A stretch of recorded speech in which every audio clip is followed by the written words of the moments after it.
Hey guys. Okay, so I've just pulled up to a meeting and I've got probably 5 to 10 minutes to spare. So I thought, oh, perfect. Let's whip out the phone and let's record this week's video. Problem is, with only 5 to 10 minutes, that's not a lot of time to sort of come up with a topic and record a video. So I'm going to have to talk about something that I live and breathe every single day. It's a topic that I've actually wanted to talk about again for a little while now. It's pre-1911 houses. Why do I want to talk about this? Well, I feel like a bit of a broken record, but for some reason, there's some basics that people just don't seem to be grasping, let's just say. However, there has also been some evolutions. That's not a good choice of words. What am I trying to say? Things have started to evolve in this space a little bit recently, so I want to update you on some of those changes and things that you need to consider, let's just say, when you're doing your designs. So, first and foremost, the first thing you need to know is that if your house is in the traditional building character overlay, and if it was built before 1911, then the demolition beyond the highest and rearmost ridge exemption, so in super simple terms, the exemption that allows you to typically remove the rear half of the house does not apply.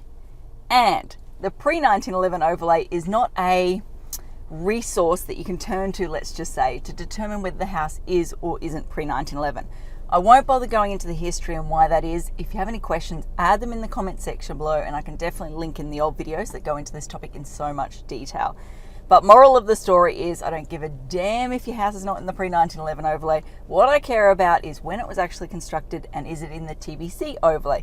If so, you're going to trigger the need for an application if you aren't doing demolition work on the rear portion of the house. And that demolition work can be as small as a little door cutout, or it can be as big as ripping off the rear lean-to roof, all of that sort of stuff. Now, until now, council has been conservative, let's just say, about how much demolition work they allow under those applications. They are under a bucket load of community pressure to start preserving these houses in their original format. So we've seen a massive push, let's just say, to retain those original lean-to roofs at the rear and basically minimise the extent of partial demolition work we're doing as part of the applications. Recently, we've seen a evolution, as I like to call it, a shift in the way we're assessing these applications. We're seeing a push to retain kind of like a little step around the rear of the house. So in the past, we could abut the new work hard up against the old work. So you had to retain that rear lean-to, but then you could go straight off the back.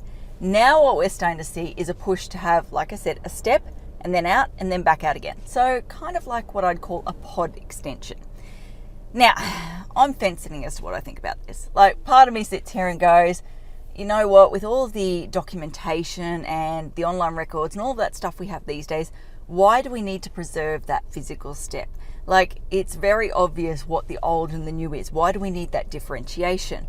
The other part of me sits here and goes, but hold on a sec, we shouldn't have to rely on people having to go and dig into these old records to find out what the old house used to look like. If the purpose of retaining these houses is to promote social connection and sense of place and feeling and all those warm, fuzzy, wishy-washy feelings, or words I should say, then I guess the houses need to speak to people and tell people a story as soon as you look at them. So yeah, I can understand where council's coming from. Obviously it's a pain in my backside sometimes, don't necessarily love it, but at the end of the day, it doesn't matter what I think, it is what it is. So the moral of the story, the point I wanted to get across today was first and foremost to reinforce yet again that the pre-1911 overlay is not a reliable source for determining whether a house was built pre-1911, and the extra demolition requirements, let's just say, get triggered through the TBC overlay. But more importantly, I also want to give you a heads up that we are seeing that extra push to say that they want the additions to be kind of like a pod-like extension rather than tacked straight onto the back of the house.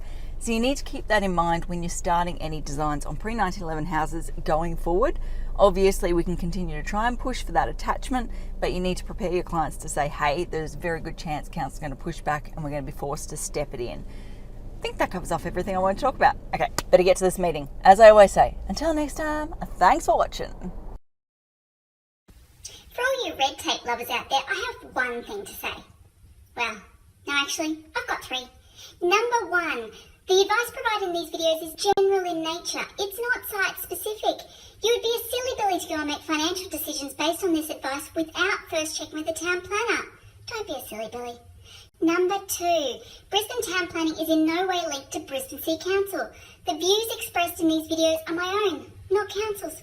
So if you don't like them, blame me, not council. Number 3. What was my number 3? Oh, yeah. The views expressed in these videos are accurate at the time of recording. If you're watching this video back 10 years from now, the views may not be so accurate. That's all.